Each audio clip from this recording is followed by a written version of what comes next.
Aujourd'hui, on va parler ensemble d'un sujet ultra important lorsque vous vous lancez en e-com, le choix de sa banque. Alors, j'avoue, c'est pas le truc le plus sexy, mais c'est quand même très important parce que en tant qu'e-commerçant, on a des besoins et toutes les banques ne vont pas y répondre. Et franchement, ouvrir et fermer un compte pro, c'est vraiment chiant, donc je vous conseille de faire le bon choix dès le début. La première question à se poser, c'est est-ce qu'il nous faut une banque traditionnelle physique ou une banque en ligne? Nous, on est e-commerçants, 100% de notre activité est en ligne, donc la question est vite répondue, il nous faut une banque en ligne. Pourquoi? Parce que déjà, c'est beaucoup plus fluide et beaucoup plus simple d'utilisation. Et surtout que nous, on va avoir beaucoup de transactions et parfois beaucoup de transactions à l'étranger. Et ça, les banques physiques vont vous taxer dessus. Là où ce sera totalement gratuit quand vous utilisez une banque en ligne. Rien que sur cette partie-là, on parle de centaines d'euros économisés par an si vous passez par une banque en ligne par rapport à une banque physique. Mais en plus, c'est pas juste une question de coût. Déjà, niveau design, franchement, il n'y a rien à voir.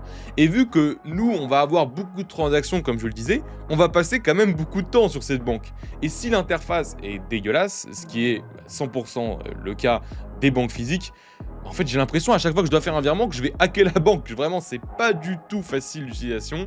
Donc vraiment aussi, rien que pour cet aspect-là, je vous conseille de passer par une banque en ligne.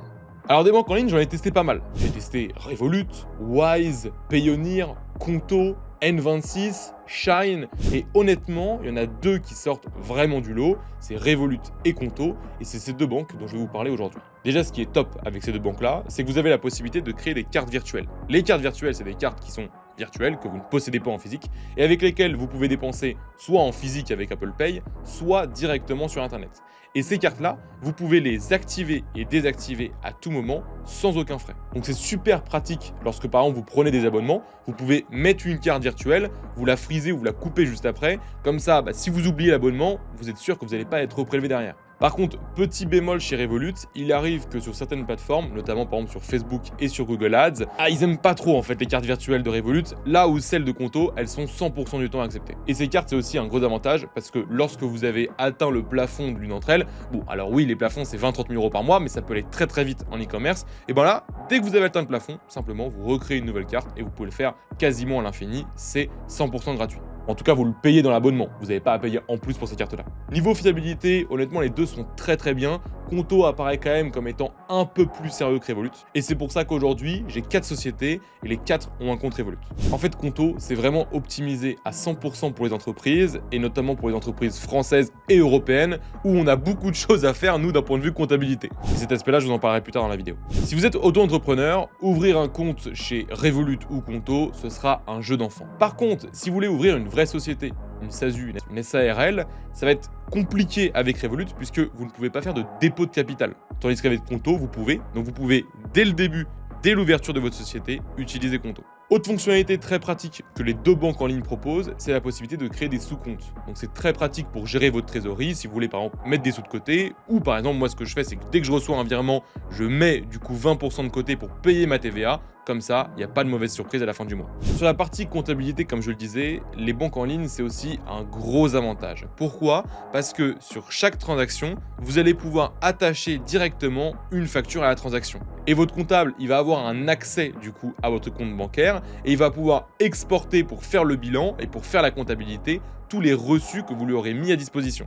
Donc vous n'avez plus besoin, en sortant du restaurant, de garder le ticket papier. Là, vous le prenez directement en photo avec l'application et le tour est joué. Et même Conto pousse le truc encore plus loin. Vous pouvez simplement lui envoyer les photos sur WhatsApp de vos factures et il va directement lui trouver du coup la transaction associée et lui associer la facture. Et vous avez aussi la possibilité de le faire par email. Et d'ailleurs, si vous recevez une facture que vous devez payer par mail, vous avez simplement à cliquer sur partager, Conto, et automatiquement, ça va régler la facture pour vous. Donc vous gagnez un temps fou, vous n'avez pas besoin de rentrer l'IBAN, d'ajouter un bénéficiaire, de regarder le numéro de la facture, le numéro de référence. Non, vraiment, tout est fait automatiquement par Conto. Ça, c'est vraiment un gros gain de temps. Côté service après-vente et service client, les deux ont un très bon service honnêtement. Le gros avantage de Conto, c'est que ça va être en français tout le temps et qu'ils seront disponibles beaucoup plus rapidement en général. Niveau tarif, c'est kiff. Je crois que Conto démarre à 9 € par mois pour les sociétés et Revolut 10 € par mois. Donc c'est vraiment la même chose. En sachant que juste en dessous de la vidéo, vous trouverez du coup un code pour Conto qui vous donnera 4 80 € offerts lors de l'ouverture de votre compte. Pour le retrait à la banque, que ce soit en France ou à l'étranger, les deux fonctionnent très bien, mais Revolut aura souvent un meilleur taux de change. Mais c'est vraiment très léger,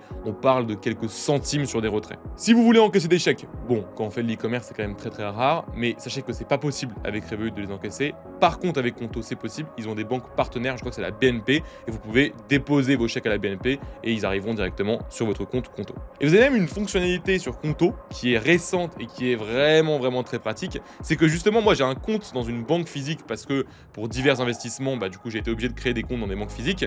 Et en fait, ce compte physique, il est rattaché à mon compte Conto et je gère mon compte physique du coup à la Société Générale via mon compte Conto. Donc c'est un gros gain de temps et ça me permet de bénéficier de toutes les solutions donc de facturation et de comptabilité, donc l'attachement par exemple des transactions et des reçus, et ça c'est un truc que la SG permet pas et c'est un truc que Revolut ne permet pas non plus. Donc vous l'avez compris, si vous hésitez entre plusieurs banques en ligne, je vous conseille Revolut et Conto, mais ma préférée ça reste quand même Conto. J'espère que cette vidéo vous a plu, si vous utilisez vous une autre banque, n'hésitez pas à me dire dans les commentaires et je vous dis à très vite pour une prochaine vidéo.